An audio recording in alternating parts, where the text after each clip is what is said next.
इतिहास का क्वेश्चन पढ़ेंगे और इतिहास का NMMS का जो भी एग्ज़ाम का तैयारी कर रहे हैं, अगर वो ये पूरा क्वेश्चन को देख लेते हैं, यानी इतिहास का पूरा क्वेश्चन देख लेते हैं, तो इतिहास का एक भी क्वेश्चन नहीं छूटेगा। और इसको हम बढ़िया से आपको बता रहे हैं, पूरा एक एक करके क्वेश्चन चुन चुन कर ले आए हैं, जो बहुत इम्पोर्टेंट। अगर दो पार्ट में वीडियो होगा, पार्ट 1 हो जाएगा, इसके बाद पार्ट 2 हो जाएगा। अगर दोनों पार्ट अगर देख लेते हैं तो क्वेश्चन एक भी नहीं छूट सकता है। तो देखिएगा पहला क्वेश्चन क्या कहता है। पहला क्वेश्चन बोलता है सूरत बंदरगाह किस राज्य में स्थित है। यानी जो सूरत बंदरगाह है किस राज्य में स्थित है, तो वह गुजरात में स्थित है, आपको याद रखना है। उसके बाद 2 नंबर क्वेश्चन क्या कहता है, शिपनिंग जेनी क्या है। जो शिपनिंग जेनी है वो क्या है, एक प्रकार की मशीन है जिससे परंपरागत तकनीकी की उत्पादकता बढ़ाई जाती है। जो शिपनिंग जेनी है ना, उसे क्या, एक प्रकार की मशीन है जिससे उत्पादन की क्षमता की क्या की जाती है, बढ़ाई जाती है। अब क्वेश्चन हम 3 नंबर देखेंगे। 3 नंबर क्वेश्चन क्या कहता है, 3 नंबर क्वेश्चन कहता है कि टाटा स्टील कंपनी की स्थापना कब हुई। तो याद रखिएगा टाटा की बात करेगा, टाटा स्टील कंपनी की स्थापना कब हुई, तो वह 1905 ईस्वी में हुई। कितना में हुई, 1905 ईस्वी में हुई। उसके बाद भारत में पहली सूती कपड़ा मिल की स्थापना कब और कहाँ हुई। तो भारत में पहली सूती मिल का स्थापना यानी 1854 ईस्वी में हुई, मुंबई में हुई। कहाँ हुई, मुंबई में हुई। और कब हुई, 1854 ईस्वी में हुई। और क्या चीज़ का हुआ, तो सूती कपड़ा का स्थापना हुआ। उसके बाद कहा जाएगा कि पुर्तगाली सबसे पहले कहाँ पहुँचे थे। तो पुर्तगाली जो आए थे यह यूरोप के थे। कहाँ के थे, यूरोप के थे। और पुर्तगाली में यूरोप से सबसे पहले कौन आए थे, तो वास्को डी गामा आए थे। ये कहा जाता है भारत का भी खोज किसने किया, तो वास्को डी गामा खोज नहीं किया बल्कि रास्ता का यानी मार्ग का खोज किया। किसने किया था, तो वास्को डी गामा। तो आपसे पूछा जाएगा पुर्तगाली सबसे पहले कहाँ आए थे, तो कालीकट में, कालीकट बंदरगाह के पास आए थे।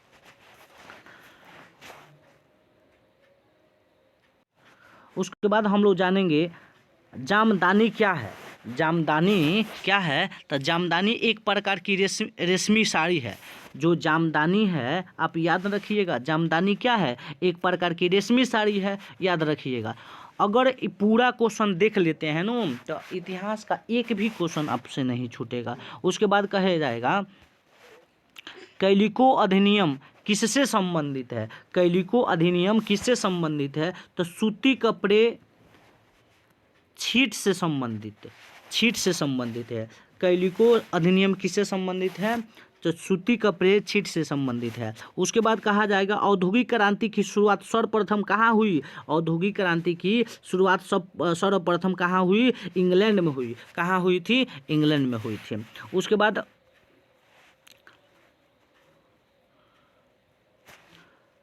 18वीं शताब्दी में भारत में बुनाई का प्रमुख केंद्र कहाँ था, तो याद रखिएगा बंगाल प्रांत। कौन प्रांत, बंगाल प्रांत, याद रखिएगा बंगाल प्रांत। 18वीं शताब्दी में भारत में बुनाई का प्रमुख केंद्र कहाँ रहा, तो बंगाल प्रांत था। उसके बाद हम लोग देखेंगे सूरत बंदरगाह भारत के किस तट पर स्थित है। तो सूरत बंदरगाह भारत के किस तट पर स्थित है, तो सूरत बंदरगाह है भारत के यानी पश्चिमी तट पर स्थित है। कौन तट पर, पश्चिमी तट पर स्थित है, याद रखिएगा। सूरत बंदरगाह भारत के किस तट पर स्थित है, तो पश्चिमी तट पर स्थित है। उसके बाद आपसे पूछा जाएगा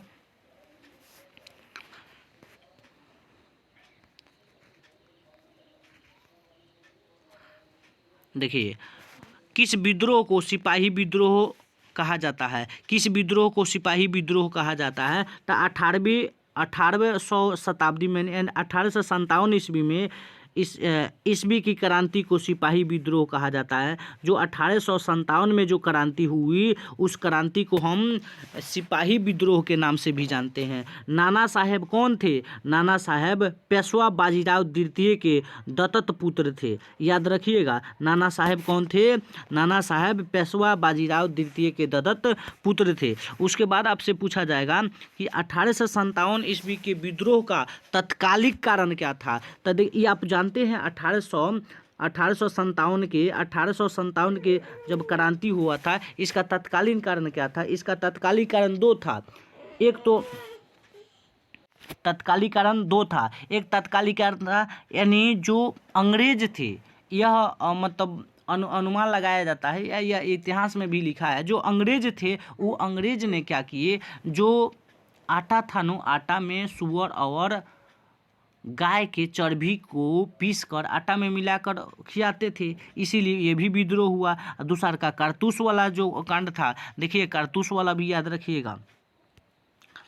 1857 ईस्वी की विद्रोह का तत्कालीन कारण चर्बी वाले कारतूस थे, जो इनफ्लीड नामक राइफल में भरने से पहले मुंह से खोलना होता है। जो एक राइफल था नो, वो कारतूस, उस राइफल इनफ्लीड नामक राइफल था, उसका राइफल में कारतूस तो जानो, कारतूस को यानी गोली को जो भरने के लिए गोली के जो भी गोली का रहता था नो, कारतूस रहता था, उसको दांते खोला जाता था, यह याद रखिएगा।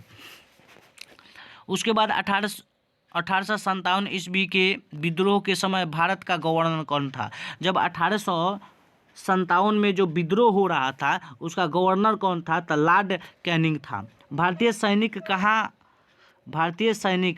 कहाँ जाना धर्म के विरोध समझते थे। अगर भारतीय सैनिक कहाँ जाना, देखिए भारतीय सैनिक अगर क्या बोलते हैं कि देश मतलब समुंदर पार करके दूसरे देश में जाते थे, वो तो विद्रोह माना जाता था। यही चीज़ है, भारतीय सैनिक समुंदर पार करके जाना धर्म के विरुद्ध समझते थे। उसके बाद कहा जाएगा बिलियन या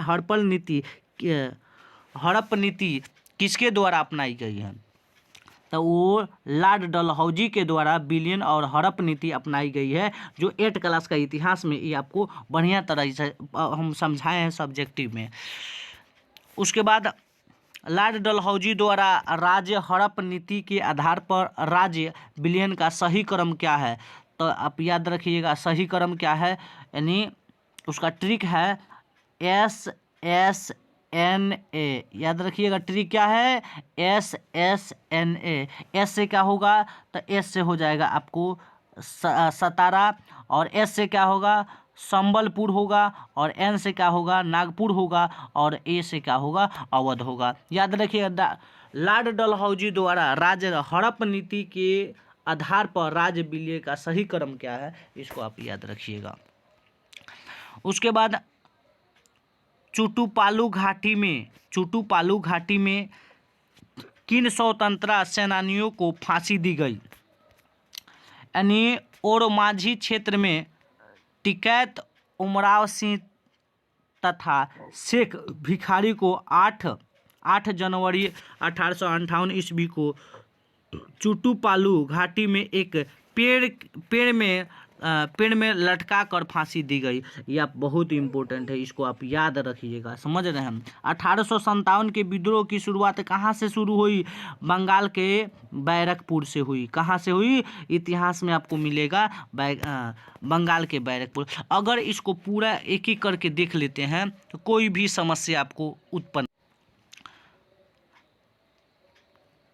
देखिए ये क्वेश्चन है आपका, बैरकपुर में किस भारतीय सैनिक ने विद्रोह शुरू किया था? ये जानते हैं मंगल पांडे ने किया था। कौन किया था? मंगल पांडे ने किया था। 1800 ये भी 10 हो गया, ये भी 10 हो गया, ये 11 हो जाएगा आपका। 1857 के विद्रोह के प्रमुख केंद्र का नाम कौन है? जब 1857 में विद्रोह हो रहा था तो कौन कौन केंद्र थे ये भी देख लीजिएगा। वह केंद्र थे 1857 के विद्रोह का केंद्र बैरकपुर, मेरठ, दिल्ली, असम, बिहार, उड़ीसा, सिंध, अवध, बंगाल बंगाल, पश्चिम बंगाल, महाराष्ट्र, झांसी, हैदराबाद, कानपुर, लखनऊ, यह था 1857 के विद्रोह के प्रमुख केंद्र थे। ये केंद्र आप याद रखिएगा, ठीक है। इसमें कोई ऑप्शन पूछा 1857 के विद्रोह के प्रमुख केंद्र के नामों में 4 गो में से एमे एगो ऑप्शन रहेगा, एगो नहीं रहेगा। अब एक एक करके हम बनाए हैं कि आपको समस्या ना हो, ऐसे कोई भी क्वेश्चन दे अब दे दिया, मान के चलिए क्वेश्चन दिया 1857 के विद्रोह के प्रमुख केंद्रों के नाम लिखे, ये नाम कौन कौन है, उसमें क्या कहेगा निम्नलिखित है, 4 गो दे देगा, एगो इसमें का रहेगा और 3 गो अदर रह जाएगा, एगो टिक मारना होता है। अब बढ़िया से इसको देख लीजिएगा। उन प्रमुखों भारतीय नेताओं के नाम लिखिए जिन्होंने 1857 के विद्रोह में सक्रिय रूप से भाग लिया। कौन रूप से? सक्रिय रूप से। तो वह कौन कौन नेता थे इसको देखेंगे। 1857 के विद्रोह में निम्नलिखित प्रमुख नेताओं ने भाग लिया। मंगल पांडे, कौन जी? मंगल पांडे, मुगल सम्राट बहादुर शाह जफर, नाना साहेब वक्त खान, कुंवर सिंह, तत्या टोपे, लक्ष्मीबाई ने भाग दी। और ये आपको कुंवर सिंह के बारे में याद हुआ, जब 1857 ईस्वी में जब क्रांति हो रहा था तो ये कुंवर सिंह क्या कहे कि 80 वर्ष के उस समय थे, तभी यह अंग्रेजों के साथ डट के लड़े। कहे थे 80 वर्ष के हड्डियों में जागा जोश पुराना था, 80 वर्ष के हड्डियों में जागा जोश पुराना था, तो सच कहो तो वीर कुंवर सिंह मर्दाना था। यह इसके इति से लोग नारा लगाए कि भाई जो 80 वर्ष के आदमी है वो भी नहीं मारा, अंग्रेजों के खिलाफ लड़ रहा है, तो हम लोग यंग आदमी है तो और लड़ेंगे, ठीक है। उसके बाद कब और कैसे झांसी की रानी लक्ष्मीबाई की मृत्यु हुई? अरे झांसी की रानी लक्ष्मीबाई की मृत्यु तो बहुत अंग्रेजों ने बहुत तबाही किया। उसके बाद झांसी की रानी, इसके बहुत बड़ा का कहानी है, तो इसमें हम कहानी के प्रति नहीं जाएंगे, न तो कहानी अगर जानेंगे झांसी लक्ष्मीबाई के बारे में अगर जानेंगे तो बहुत इम्पोर्टेंट है इसकी कहानी है। आपको भी लड़ने का अंदर आपका रुआं खड़ा हो जाएगा उनका जब कहानी सुनिएगा, उनका दर्दनाक बातें सुनिएगा। तो जून 1858 ईस्वी में अंग्रेजों के विरुद्ध लड़ते हुए रानी लक्ष्मीबाई की मृत्यु हो गई। याद रखिएगा ये पॉइंटेड। मंगल पांडे कौन था? अरे मंगल पांडे तो वही मंगल पांडे थे जो कहा जाएगा ना कि अंग्रेजों के खिलाफ सर्वप्रथम कौन लड़े थे अंग्रेजों को हटाने के लिए, भारत से हटाने के लिए। वह कौन थे? मंगल पांडे थे। कौन थे? मंगल पांडे थे। Mangal Pandey east India company को सेना में एक भारतीय सेना थे। उसने सर्वप्रथम मार्च 1857 ईस्वी में बैरकपुर में चर्बी वाले कारतूस का प्रयोग करने से इनकार किया। उसे अंग्रेजों ने मृत्युदंड दिया। उसके प्रणाम दंड खबर सुनकर भारतीय सैनिकों ने विद्रोह कर दिया। यह मंगल पांडे कौन थे? मंगल पांडे के जाने थे। वह अंग्रेजों के खिलाफ लड़े, बेहतरीन काम किए, अंग्रेजी सैनिक थे। लेकिन मतलब कहने का मतलब है अंग्रेज जो था ना उनको धाया गोली से उड़ा दिए। अब ऐसा आदमी थे, बताइए कितना, अकेले मार दिए। अब बहुत आदमी, उसके बाद इनको पकड़ लिया जो वहाँ के क्या बोलते हैं गवर्नर था, गवर्नर इनको पकड़वा दिया। और जब गवर्नर पकड़ाए तो ये पकड़ा गए।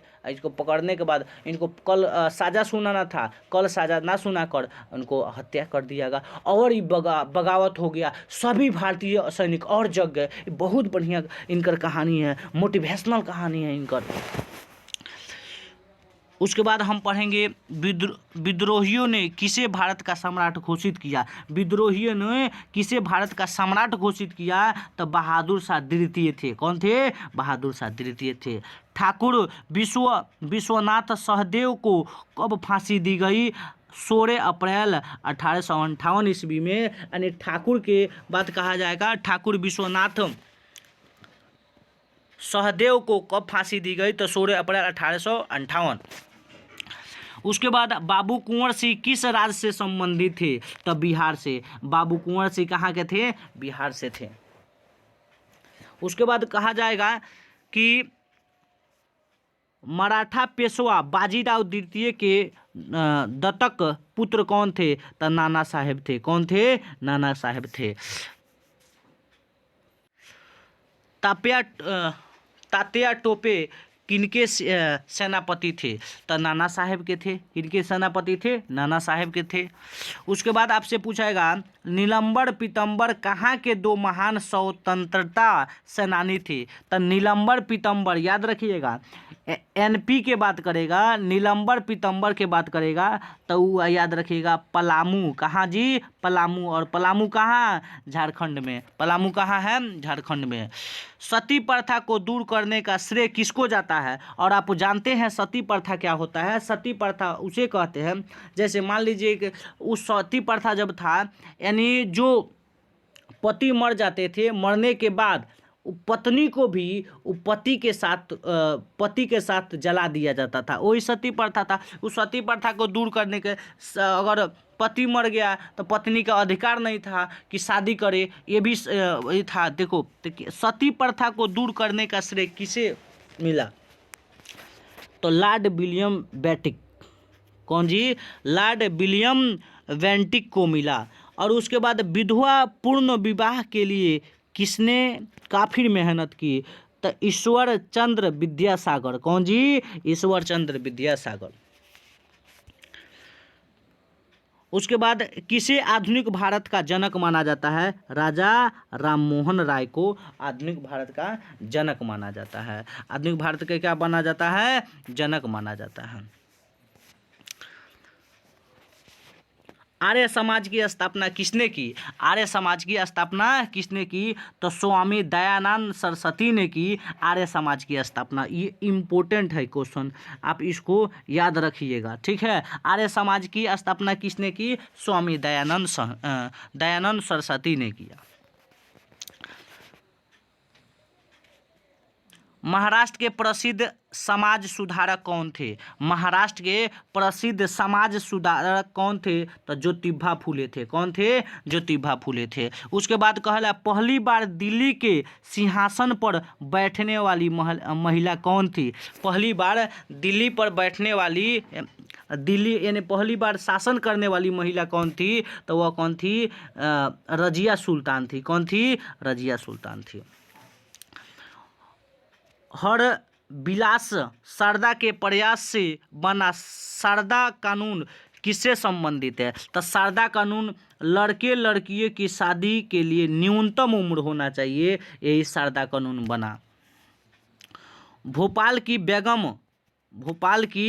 बेगम उन्हें लड़कियों की शिक्षा के लिए कहाँ विद्यालय खोले?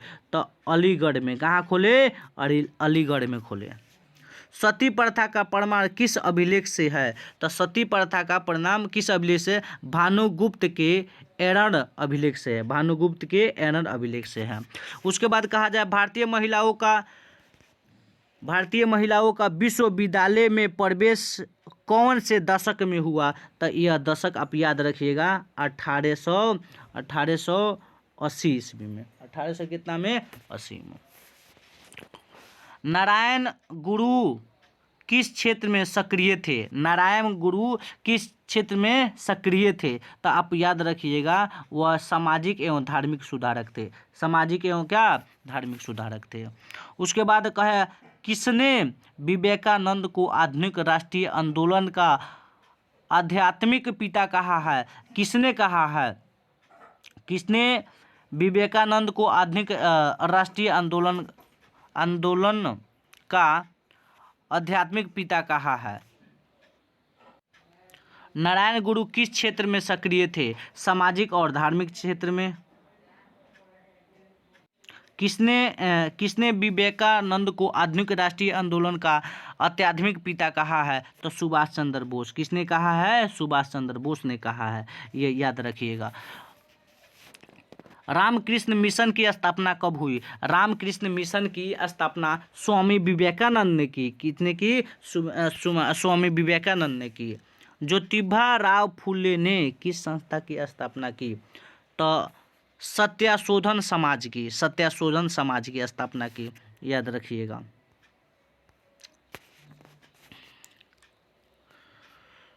यंग बंगाल आंदोलन किसने शुरू किया था? तो किसने शुरू किया था? हेनरी डिरोजिया ने। डॉक्टर भीमराव अंबेडकर किस जाति के थे? तो डॉक्टर भीमराव अंबेडकर महार जाति के थे। कौन जाति के थे? महार जाति के। गुलामगिरी पुस्तक किसने लिखी थी? तो गुलामगिरी पुस्तक किसने लिखी थी? तो ज्योतिबा फूले ने लिखी थी। स्वामी विवेकानंद विश्व धर्म सम्मेलन को कहाँ प्रस्तुत किया? तो स्वामी विवेकानंद जो धर्म था यानी वो धर्म को कहाँ? अमेरिका के शिकागो शहर में। अमेरिका के कौन शहर में? शिकागो शहर में। अलीगढ़ आंदोलन से कौन जुड़े हैं थे? सर सैयद अहमद खान।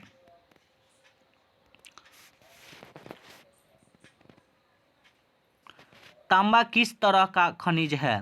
तांबा किस तरह का खनिज है? तो तांबा एक धात्विक और अलौह खनिज है। तांबा एक धात्विक और क्या है? अलौह खनिज है। झारखंड में लौह अयस्क कहाँ पाया जाता है? तो झारखंड में लौह अयस्क अमुंडी में पाया जाता है। कहाँ पाया जाता है? अमुंडी में पाया जाता है। झारखंड में अभ्रक का उत्पादन मुख्य रूप से कहाँ होता है? झारखंड में अभ्रक का उत्पादन मुख्य रूप से कोडरमा और गिरिडीह और हजारीबाग में होता है। 3 को याद रखिएगा, कोडरमा, गिरिडीह, यानी याद रखिएगा KGH याद रखिएगा। के से हो जाएगा कोडरमा और जी से होगा गिरिडीह और हजारीबाग याद रखिएगा। और झारखंड में अभ्रक कहाँ होता है? तो KGH याद रखिएगा। अधात्विक खनिज के उदाहरण दे। तो अधात्विक खनिज कौन कौन होते हैं? अभ्रक, चूना, पत्थर, कोयला। अभ्रक, चूना, पत्थर, कोयला। झारखंड में बक्साइट का उत्पादन मुख्य रूप से कहाँ होता है?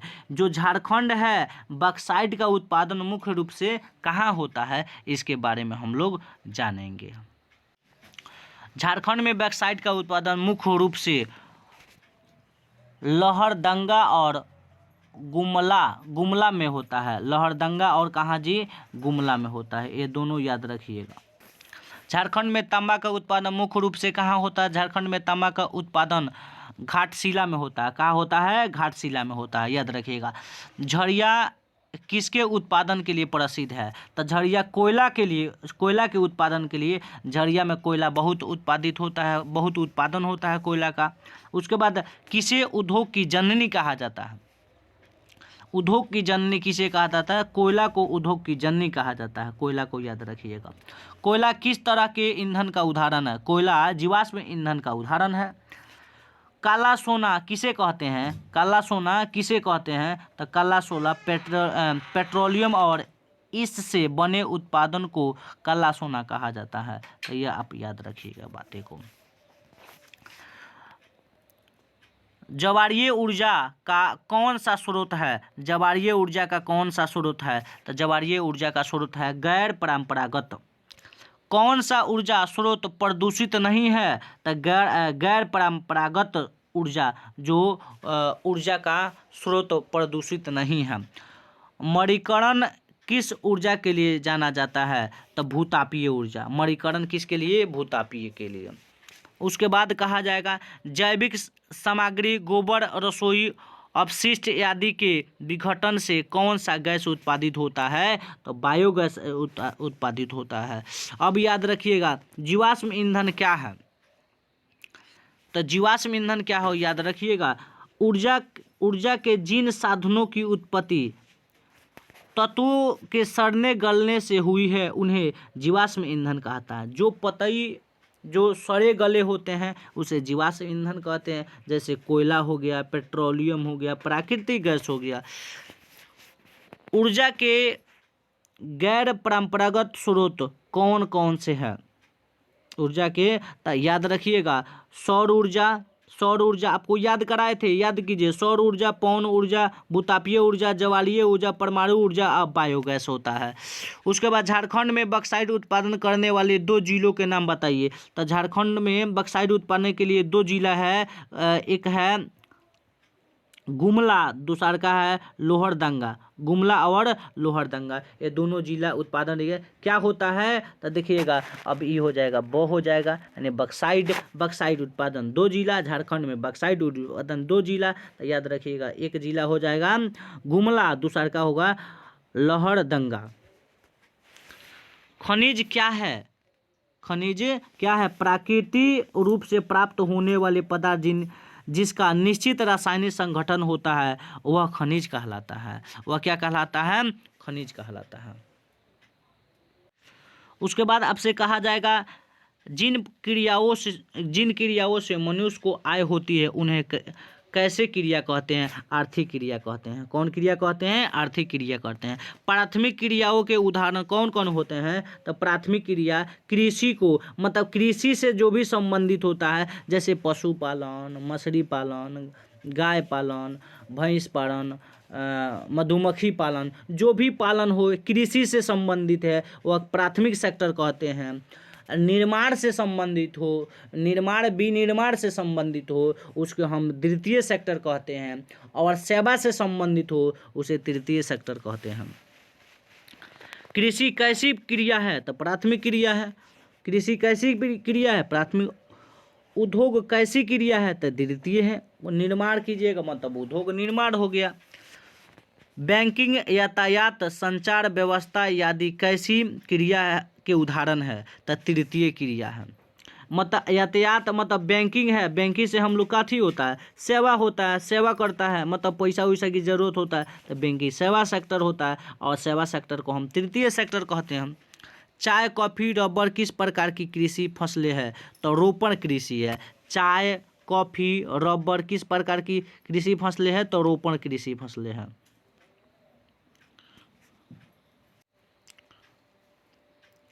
स्थानांतरित कृषि को उत्तर पूर्वी भारत में कौन सी खेती कहते हैं? तो झूम खेती कहते हैं। चावल का सबसे बड़ा उत्पादन देश कौन है? तो चीन है। कौन है? चीन है। विश्व की प्रमुख 2 खाद्य फसलें कौन सी है? तो चावल और गेहूं है।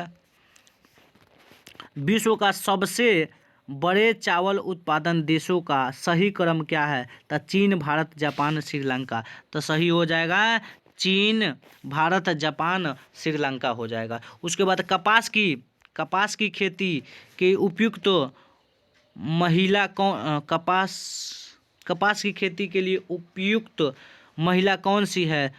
महिला नहीं होगा, यहाँ पर महिला गलती लिखा गया है, इसके जगह पर मिट्टी होगी। तो कौन मिट्टी है? काली मिट्टी होगी। उसके बाद कपास की खेती के लिए उपयुक्त, देखिए फिर यहाँ पर भी गलती हो गया है, ठीक है, यहाँ पर अब थोड़ा सा गलती हुआ है उसको देख लीजिएगा।